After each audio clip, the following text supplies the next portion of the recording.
ಹದ್ದು ನೋಡಿದ್ದೀರ ಎಲ್ಲರೂ ನೋಡಿದ್ದೀರ ತಾನೆ ಹದ್ದನ್ನ. ಆ ಹದ್ದನ್ನ ಅಟ್ಯಾಕ್ ಮಾಡುವಂಥ ಏಕೈಕ ಮತ್ತೊಂದು ಪಕ್ಷಿ ಅಂದರೆ ಅದು ಕಾಗೆ. ಹದ್ದಿಗಿಂತ ಸೈಜಲ್ಲಿ ಚಿಕ್ಕದು, ಹದ್ದಿಗಿಂತ ಪವರ್ ಕಡಿಮೆ ಇರುವಂತಹದ್ದು, ಸಾಮರ್ಥ್ಯ ಕಮ್ಮಿ ಇರುವಂಥದ್ದು ಹದ್ದಿನ ಮೇಲೆ ಕೂತ್ಕೊಂಡು ಹದ್ದನ್ನ ಕುಕ್ಕುತ್ತೆ. ಆದರೆ ಹದ್ದು ವಾಪಸ್ ತಿರ್ಗಾ ಅದಕ್ಕೆ ಫೈಟ್ ಮಾಡೋದಿಲ್ಲ. ಯಾಕೆ ಗೊತ್ತಾ? ಅದ್ರ ಸಾಮರ್ಥ್ಯ ಏನು ಅಂತ ಹದ್ದಿಗೆ ಮಾತ್ರ ಗೊತ್ತು. ಹದ್ದು ಏನು ಮಾಡುತ್ತೆ? ಆ ಥರ ಕಾಗೆ ಹದ್ದಿನ ಮೇಲೆ ಕೂತ್ಕೊಂಡು ಅದನ್ನ ಕುಕ್ಕಬೇಕಾದ್ರೆ ಹದ್ದೇನು ಮಾಡುತ್ತೆ? ಅದ್ರ ತನ್ನ ರೆಕ್ಕೆಯನ್ನು ಉಪಯೋಗಿಸ್ಕೊಂಡು ಭಾಳ ಎತ್ತರಕ್ಕಾರುತ್ತೆ. ಆ ಎತ್ತರನ ಹೋಗ್ತಿದ್ದಂಗೆ ಆ ಎತ್ತರನ ತಡ್ಕೊಳ್ಳೋ ಶಕ್ತಿ ಕಾಗೆಗಿರಲ್ಲ. ಕಾಗೆ ಏನು ಮಾಡುತ್ತೆ?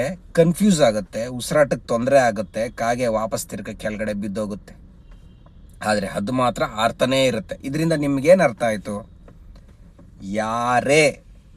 ಯಾವುದೇ ಸಂದರ್ಭದಲ್ಲೂ ಯಾವುದೇ ವ್ಯಕ್ತಿ ಆದ್ರೂ ನಿಮ್ಮ ಸಾಮರ್ಥ್ಯ ಗೊತ್ತಿಲ್ಲದೆ ನಿಮಗೆ ತೊಂದರೆ ಮಾಡಿದ್ರೆ ವಾಪಸ್ ತಿರ್ಗಾ ಫೈಟ್ ಬ್ಯಾಕ್ ಮಾಡೋಕ್ಕೆ ಹೋಗಬೇಡಿ. ನಿಮ್ಮ ಕೆಲಸದ ಮೇಲೆ ಗಮನ ಹರಿಸಿ ಮತ್ತು ನೀವು ಎಷ್ಟು ಹಾರಬೇಕು ಅಷ್ಟೇ ಹಾರಿ. ನಿಮ್ಮ ಕೆಪಾಸಿಟಿ ನಿಮಗೆ ಗೊತ್ತಿರೋದು, ನನ್ನ ಕೆಪಾಸಿಟಿ ನನಗೆ ಗೊತ್ತಿರೋದು.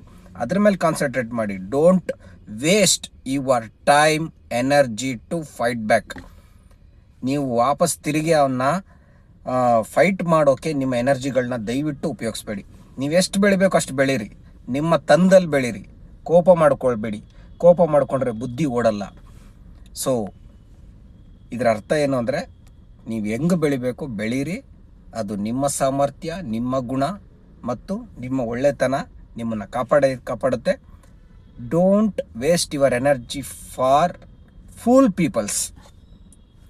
ಅಷ್ಟೇ ಇವತ್ತಿನ ಈ ಮಾತನ್ನ ನಿಮ್ಮ ಹತ್ರ ಎಲ್ಲ ಶೇರ್ ಮಾಡ್ಕೋಬೇಕು ಅಂತ ಅನ್ನಿಸ್ತು.